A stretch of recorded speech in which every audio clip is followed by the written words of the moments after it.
നമസ്കാരം, കൽഹാനയുടെ പുതിയൊരു വീഡിയോയിലേക്ക് സ്വാഗതം. ഇന്നത്തെ വീഡിയോയിൽ ഇതുവരെ ആരും പറഞ്ഞു തരാത്ത ഒരു സ്പെഷ്യൽ കടലക്കറിയുടെ റെസിപ്പിയാണ്. ടേസ്റ്റ് കൂട്ടാനായിട്ട് ഒരു സ്പെഷ്യൽ ചേരുവ കൂടി ചേർക്കുന്നുണ്ട്. അതെന്താണെന്ന് അറിയാൻ വീഡിയോ സ്കിപ്പ് ചെയ്യാതെ അവസാനം വരെയും കാണുക. കടലക്കറി കഴിക്കുമ്പോൾ ഉണ്ടാകുന്ന ഗ്യാസിനെയും പേടിക്കേണ്ട. എന്നാ പിന്നെ വായോ, നമുക്ക് വീഡിയോയിലേക്ക് പോകാം. അതിനായിട്ട് ഞാനൊരു 250 ഗ്രാം കടല തലേ ദിവസം തന്നെ കുതിർത്തു വെച്ചിട്ടുണ്ട്. ഇത്രയും കടല എന്തിനാന്ന് ചോദിച്ചു കഴിഞ്ഞാല് ഈ ഒരു കടലക്കറിക്ക് ഇവിടെ നല്ല പോളിംഗ് ആണ് കേട്ടോ. പിന്നെ 3 നേരവും എല്ലാവർക്കും ഈ കടലക്കറി മതി. അതുകൊണ്ടാണ് ഞാൻ ഇത്രയും എടുത്തേക്കുന്നത്. അത് ഞാനൊരു പ്രഷർ കുക്കറിലേക്ക് കഴുകി ഇട്ട് കൊടുത്തിട്ടുണ്ട്. അതിന്റെ മുകളിൽ നെകക്കെ വെള്ളം ഒഴിക്കുക. എന്നിട്ട് ആ കടലയ്ക്ക് ആവശ്യമുള്ള ഉപ്പും കൂടെ ചേർത്ത് നമ്മൾ ഈ പ്രഷർ കുക്കർ മൂടി വെച്ച് ഒന്ന് വേവിക്കാൻ പോവാണ്. ഒരു 5-6 വിസിലൊക്കെ വേണ്ടി വരും. ഓരോരുത്തരുടെയും കുക്കർ അനുസരിച്ച് വിസിൽ വ്യത്യാസപ്പെടും കേട്ടോ.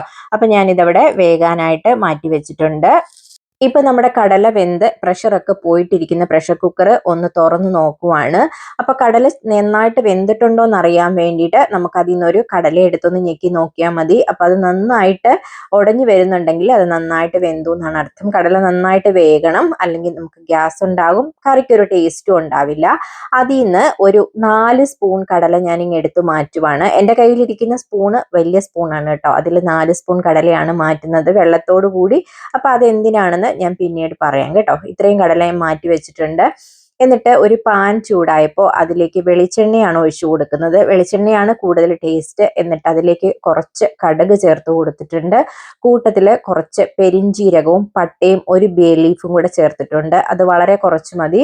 അതിലേക്ക് ഒരു വെളുത്തുള്ളി ചെറുതായിട്ട് അരിഞ്ഞതും, ഒരു കുടം വെളുത്തുള്ളിയാണ്, അതുപോലെ തന്നെ ഒരു കഷ്ണം ഇഞ്ചി ചെറുതായിട്ട് അരിഞ്ഞതും ചേർത്ത് കൊടുക്കുന്നുണ്ട്. കൂട്ടത്തിൽ കുറച്ച് തേങ്ങാക്കൊത്തും കൂടെ ചേർത്ത് അത് നന്നായിട്ടൊന്ന് മൂപ്പിച്ചെടുക്കണം. അതിലേക്ക് കറിവേപ്പിലയും വറ്റൽമുളകും ചേർത്തു. ആദ്യം വറ്റൽമുളക് ചേർക്കാഞ്ഞത് മുളക് കരിഞ്ഞു പോകാതിരിക്കാൻ വേണ്ടിയിട്ടാണ്. എല്ലാം കൂടെ മൂത്ത് വന്നപ്പോൾ അതിലേക്ക് 2 സവോള പൊടി പൊടിയായി അരിഞ്ഞത് ചേർത്ത് കൊടുക്കുന്നുണ്ട്. കൂട്ടത്തിൽ 2 പച്ചമുളകും കൂടെ ചേർക്കുന്നുണ്ട്.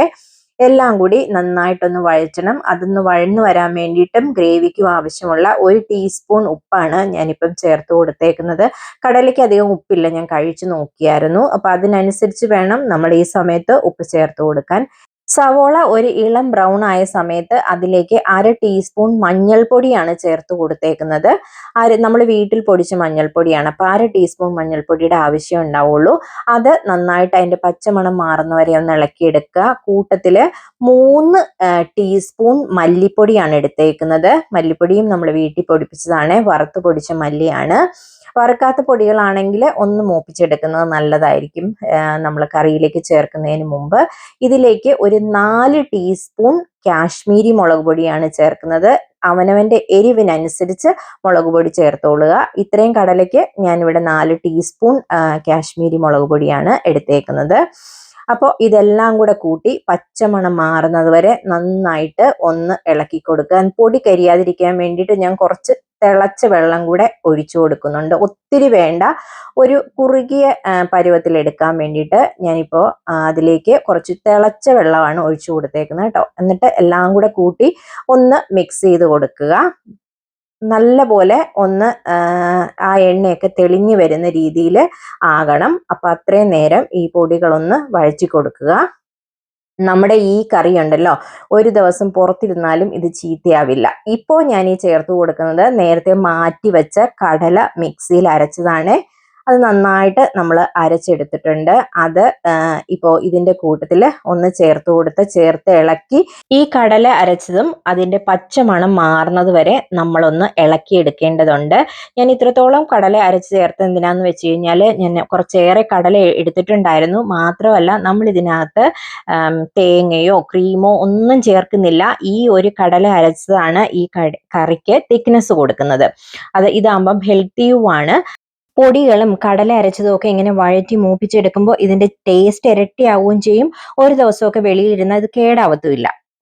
അതിലേക്ക് അതൊന്ന് വരണ്ട് വന്നപ്പോൾ അതിലേക്ക് ഞാൻ ആ മിക്സിയുടെ ജാറ് കഴുകിയ വെള്ളം കൂടെ ഒഴിച്ചു കൊടുത്തിട്ടുണ്ട്. എന്നിട്ട് എല്ലാം കൂടെ കൂടി ഒന്ന് തിളപ്പിക്കണം. അത് തിളയ്ക്കാൻ തുടങ്ങുന്ന സമയത്താണ് ഇനി നമ്മൾ കടല ചേർത്ത് കൊടുക്കേണ്ടത്. നമ്മുടെ സ്പെഷ്യൽ ചേരുവ ചേർക്കാനുള്ള സമയമായിട്ടില്ല കേട്ടോ. ഈ ഒരു സ്പെഷ്യൽ കടലക്കറി ഞാൻ പന്തളത്ത് NSSന്റെ വർക്കിംഗ് വിമൻസ് ഹോസ്റ്റലിൽ താമസിക്കുന്ന സമയത്ത് അവിടുത്തെ മെസ്സിലെ ചേച്ചിമാരുണ്ടാക്കിയാണ് കഴിച്ചിട്ടുള്ളത്. അന്ന് അവരോട് ചോദിച്ച് പഠിച്ച ഒരു കടലക്കറിയാണ്.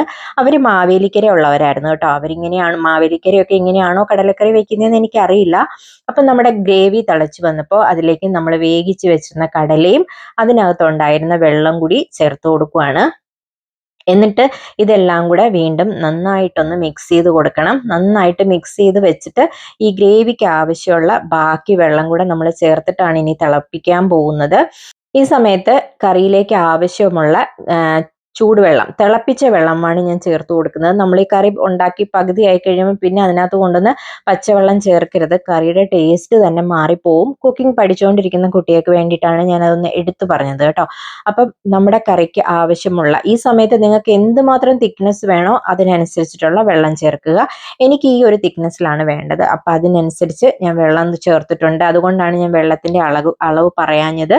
ഈ കറി ഒരു 2 മിനിറ്റ് തിളച്ച് കഴിഞ്ഞപ്പോൾ അതിലേക്ക് ഒരു കഷ്ണം കൊടംപുളി, ഒരേ ഒരു കഷ്ണം കൊടംപുളി ചൂടുവെള്ളത്തിൽ കുതിർത്ത് വെച്ചതാണ് ചേർത്ത് കൊടുത്തേക്കുന്നത്. ഇനി അതും കൂടെ ചേർത്ത് ഒരു 5-6 മിനിറ്റ് ഇത് നന്നായിട്ടൊന്ന് തിളപ്പിച്ചെടുക്കണം.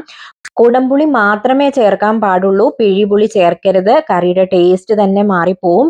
ഇത് കറിക്ക് പുളിപ്പ് കിട്ടാൻ വേണ്ടിയിട്ടല്ല നമ്മൾ ചേർക്കുന്നത്. കറിക്ക് ഒരു പ്രത്യേക ഫ്ലേവറും ടേസ്റ്റും ഒക്കെ കിട്ടാൻ വേണ്ടിയിട്ടാണ്.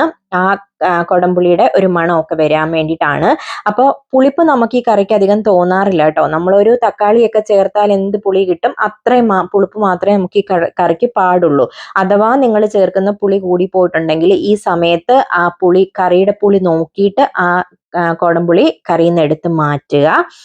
അപ്പോൾ ഈ കൊടംപുളി ചേർക്കുമ്പോൾ 2 ഉണ്ട് ഗുണം. ഒന്ന്, നമ്മുടെ വയറിന്റെ ഗ്യാസിന് കുറയ്ക്കും. കടല കഴിക്കുമ്പോൾ പലർക്കും കംപ്ലൈന്റ് അല്ലേ, ഗ്യാസ് ഉണ്ടാകുന്നു.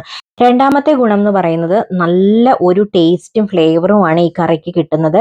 ഈ കറി ഇവിടെ റെഡി ആയിട്ടില്ല കേട്ടോ. ഈ സമയത്ത് നമ്മൾ സ്റ്റൗവിന്റെ ഫ്ലെയിം കുറച്ച് വെക്കണം. ഇനി മൂടി വെച്ച് തിളപ്പിക്കേണ്ട കാര്യമില്ല. ഫ്ലെയിം കുറച്ചിട്ട് ഈ അടപ്പ് തുറന്നു വെച്ചിട്ട് തന്നെ നമ്മൾ ഒരു 5 മിനിറ്റും കൂടെ ഇതൊന്ന് തിളപ്പിക്കേണ്ടതുണ്ട്.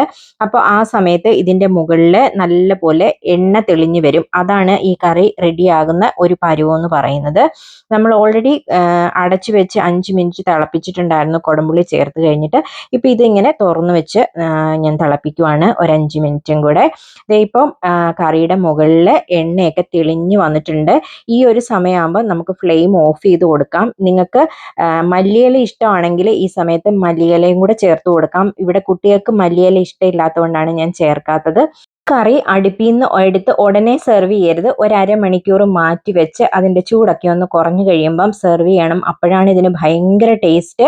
കണ്ടോ, നല്ല തിക്ക് ഗ്രേവിയോട് കൂടിയ നല്ല സൂപ്പർ കടലക്കറി ഇവിടെ റെഡി ആയിട്ടുണ്ട്. അപ്പൊ എല്ലാവരും ഇത് ട്രൈ ചെയ്ത് നോക്കുമല്ലോ. നോക്കിയിട്ട് ഫീഡ്ബാക്ക് അറിയിക്കണം. അപ്പൊ താങ്ക് യു, ബൈ.